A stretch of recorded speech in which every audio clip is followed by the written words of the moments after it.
वाले हैं oogenesis। तो oogenesis में सबसे पहले हमारे पास ओवरी है, ओवरी के अंदर ये सब सारा प्रोसेस होने वाला है।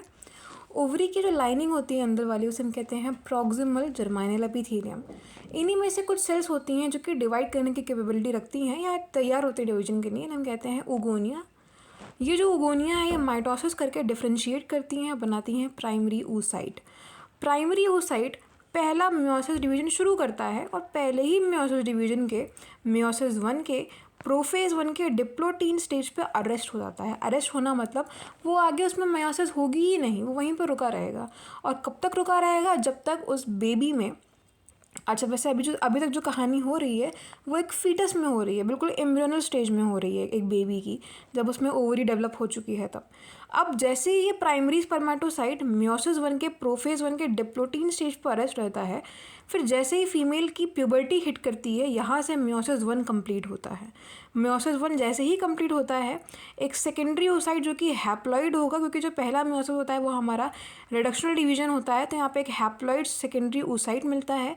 ये जो हैप्लॉइड सेकेंडरी oocyte है ये आगे जाके मियोसिस 2 परफॉर्म करने चलता है।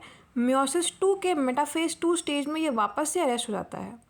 अब वापस से यहाँ पर मियोसिस 2 तब ख़त्म होगा जब हमारा स्पर्म हमारे ओवा की ज़ोना पेलोसिडा लेयर को पेनिट्रेट कर जाएगा। उसके बाद ही हमारा जो सेकेंडरी oocyte है उसमें सेकेंड मियोसिस होगा। सेकेंड मियोसिस करके जो हमारा ओवम है एक्चुअली में वो बनता है।